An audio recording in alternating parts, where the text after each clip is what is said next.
Essa aí é a maior série invicta de qualquer clube atuando fora de casa na história da competição. Não sei se quer dizer muita coisa, mas me impressiona uma marca dessa. E lembrando que da última vez que se enfrentaram, aí é para quebrar a marca, né? Nesse esquema aí de mata-mata, decisão e tal, foi no Paulistão e deu São Paulo.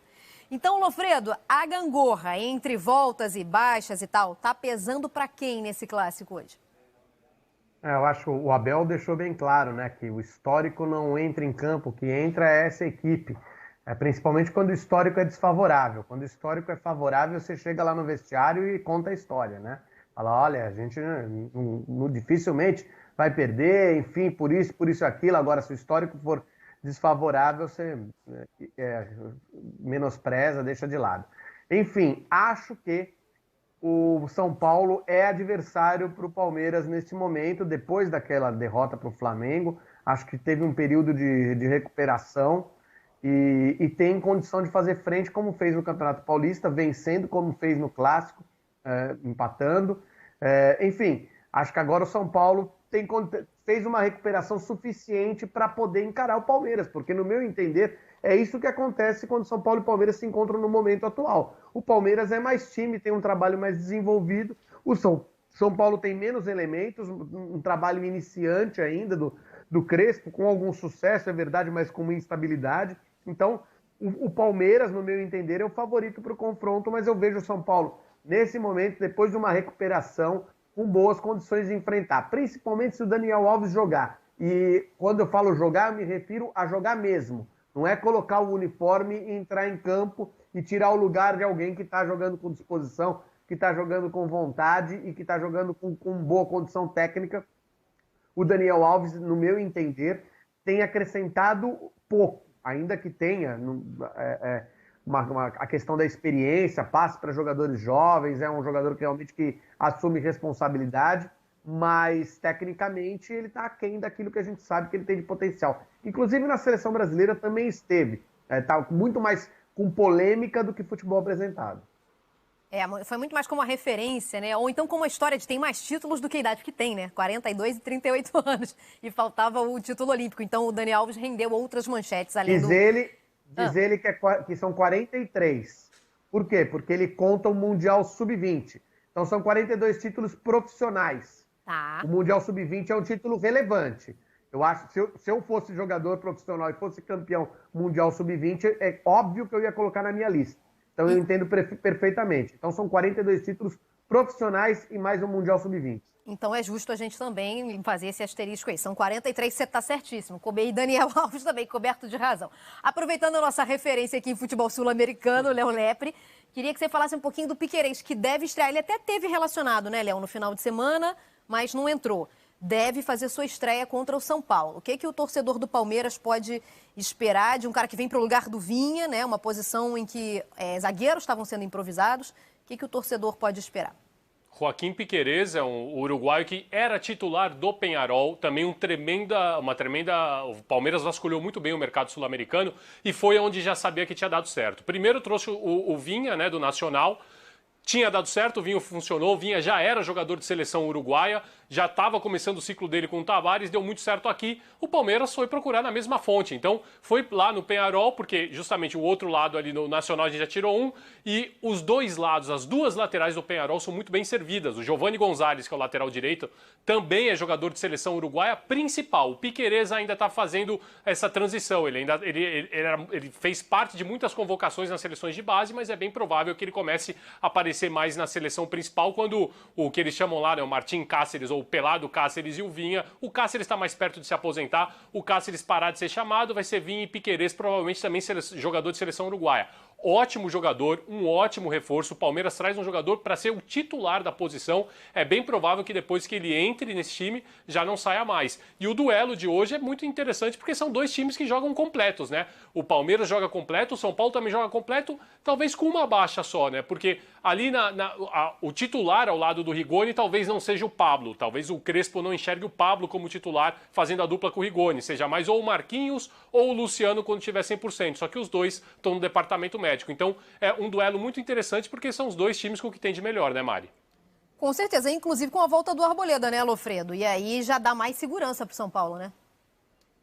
Porque aí você fica com a zaga, com jogadores experientes, e de qualidade, uma altura, cresce na altura também, né? Você tem a ideia do Crespo, aí a gente está vendo o momento da lesão, da contratura muscular que o Arboleta teve, né? Que o afastou por um período.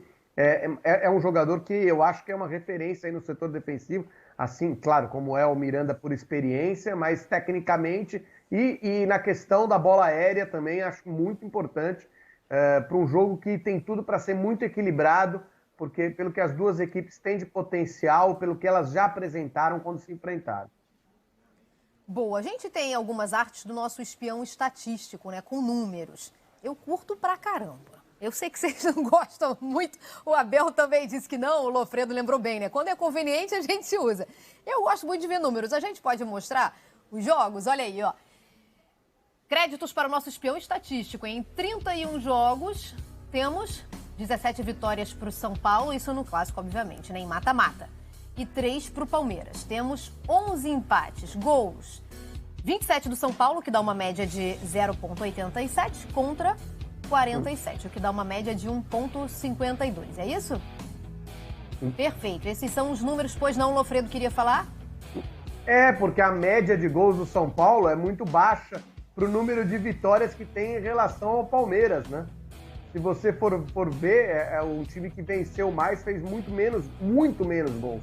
Agora, o histórico Palmeiras e São Paulo, aliás, é muito interessante isso em São Paulo, porque você tem uma divisão de superioridade em relação aos confrontos, né? Quando você tem São Paulo e Palmeiras, o São Paulo geralmente, historicamente e principalmente em decisões, é superior ao Palmeiras. Quando você tem Palmeiras e Corinthians, o Palmeiras é superior ao Corinthians. E quando tem Corinthians e São Paulo, o Corinthians é superior ao São Paulo. Então, o trio de ferro, né, como se diz na capital paulista, os três grandes da capital, eles têm essa questão de um superar o outro e não ter ninguém assim que se apresente realmente como o maior dos confrontos.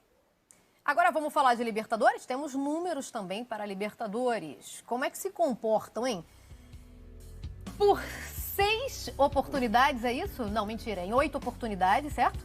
Se enfrentaram em 8. São Paulo e Palmeiras. 6 vitórias para o São Paulo e 2 empates. Gols, 12, média de 1,5. O famoso 1,5 para o São Paulo e 4 para o Palmeiras. Meio gol por partida. Esse histórico vale para Libertadores. Ou seja, eu sei que vocês não gostam disso, mas os números dão um certo favoritismo ao São Paulo. Né? Não perdeu. E se for considerar aí, Mari, também, né? Claro que São Paulo e Palmeiras, sempre que se encontraram em Libertadores, foi em fases decisivas ou duelos mata-mata. Por isso, o São Paulo geralmente costuma, ou levou a melhor historicamente no confronto, eliminou o Palmeiras.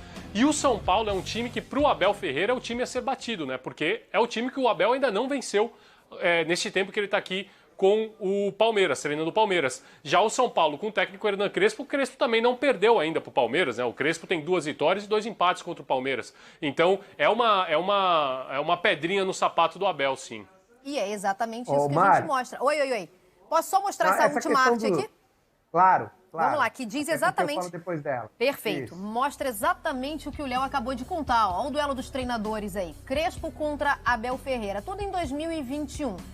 O São Paulo ganhou uma pelo Paulistão, depois eles empataram. Aí depois teve uma vitória, mais uma vitória, aliás, 2-0 para o São Paulo, novamente um empate. Certo? Não tivemos ainda Abel vencendo o Crespo. Pois é. Diga, não tinha número para mostrar. Não tinha número para mostrar no vestiário. Não tinha número. Não tinha nenhum. Então é melhor falar que os números não entram em campo. Para deixar bem claro, eu acho que esses números históricos, eles não têm muito gostar ou não gostar. Eles refletem uma realidade histórica. Eu acho assim, que os números, nesse caso a gente não precisa nem de muita interpretação. Muitas vezes números de jogo a gente tem que contextualizar, tem que fazer uma análise de acordo com aquilo que está acontecendo no jogo, aproveitando os números. Mas números históricos, eles chegam ali e deixam bem claro aquilo que está acontecendo. O São Paulo, historicamente, e a gente sabe disso, ele é superior ao Palmeiras no confronto direto. Quando tem o clássico São Paulo e Palmeiras, muitas vezes, principalmente os clássicos decisivos, eles saem com resultado favorável ao São Paulo. a gente serve para quê? Para embasar a discussão do torcedor, né? Que chama o outro de freguês, olha aí, ó, tá? Você procura os números, mas para quem vai jogar, de fato, não faz muita diferença, não. O André Lepre... Oh, desculpa, misturei tudo. Não, é o Lepre mesmo que eu quero falar. Bom. Léo Lepre, eu preciso de... Podem os dois levantar a mãozinha, que eu chamei os dois. Lepre, eu preciso me despedir de você. O Lofredo, aí sim, o André, continua com a gente. Até amanhã, viu, Lepre? Até amanhã. E lembrando que esse Valeu, ano Léo. tem 7 clássicos entre São Paulo e Palmeiras, viu? A gente já teve 4, ainda vão ter mais 3, 2 para Libertadores e o retorno do Brasileiro. Um beijo, Mário. Um abraço. Até amanhã.